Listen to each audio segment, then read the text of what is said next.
ഇന്ന് ഈ കുട്ടി ഇവിടുന്ന് പോവുകയാണ്. നല്ല ഉണ്ണിയാണ്, മിടുക്കൻ ഒരു ആൺകുട്ടിയാണ്. അവനെ ഇന്ന് നമ്മൾ കൊണ്ടുപോകും. ഇവിടുത്തെ ഒരു സ്ത്രീ ഉണ്ടാകും, ഭയങ്കര ചീത്ത പറയുക. ബാക്കി ഇനി 4 കുഞ്ഞുങ്ങളും കൂടി ഉണ്ട്, അവരെ എങ്ങനെയെങ്കിലും ഒന്ന് രക്ഷപ്പെടുത്തണം. ഇതിനൊന്ന് കൊണ്ടുപോവുകയാണ്.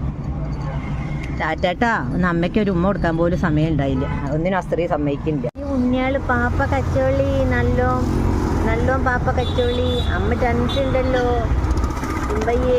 ആര് പുറത്താക്കിയാലും എൻ്റെ ഉണ്ണിയാൾ അമ്മ നോക്കും. അപ്പിപ്പിയാൾ പുറത്താക്കിക്കോട്ടെ. അപ്പിപ്പിയാളോട് പോയി പണി വെക്കാൻ പറയും. ഞങ്ങളവിടെ ബെഡൊക്കെ ഇട്ടിട്ടുണ്ട് മഞ്ഞാൾ സുഖമായിട്ട് കിടക്കാൻ. ഞങ്ങൾ നല്ല കുട്ടികളെ. ചുന്ദരി മക്കളാണ് മഞ്ഞാളും. ഞങ്ങൾ ചുന്ദരി മക്കളാണ്. ഞങ്ങളെ ആർക്കും ഒന്നും ചെയ്യാൻ പറ്റില്ല മഞ്ഞാളും. ഞങ്ങളുടെ അമ്മ സമ്മതിക്കില്ല. അതിൻ്റെ ഉള്ളിൽ അവർക്ക് സുഖമാണ്. ഉള്ളിലേക്ക് കണ്ട സുഖമായി കിടക്കാനുള്ള സ്ഥലമുണ്ട് അതിൻ്റെ ഉള്ളിൽ. ഞാൻ അവിടെ ഒരു പോഞ്ചൊക്കെ കൊണ്ടിട്ട് കൊടുത്തിട്ടുണ്ട്. അതിൻ്റെ ഉള്ളിൽ 4 ആളും കൂടി കളിക്കുക. 2 ആളത് അവിടെ കിടക്കണ്, ഒരാളിത് അവിടെ ഇരിക്കുന്നത്. അവർ അത്യാവശ്യം കഴിച്ച് എഴുന്നേറ്റ് ലേശം കൂടി ഇങ്ങോട്ട് വെച്ച് കൊടുക്കുക. ഇനിയിപ്പോൾ എന്താ പറയുക, ഇവിടെ വെയിൽ വന്നാൽ പിന്നെ അവർക്ക് വലിയ പണിയാണ്. ഉള്ളിലേക്ക് വെച്ച് കൊടുക്കുക. വെള്ളവും ഭക്ഷണവും ഒക്കെ വെച്ച് കൊടുക്കുക.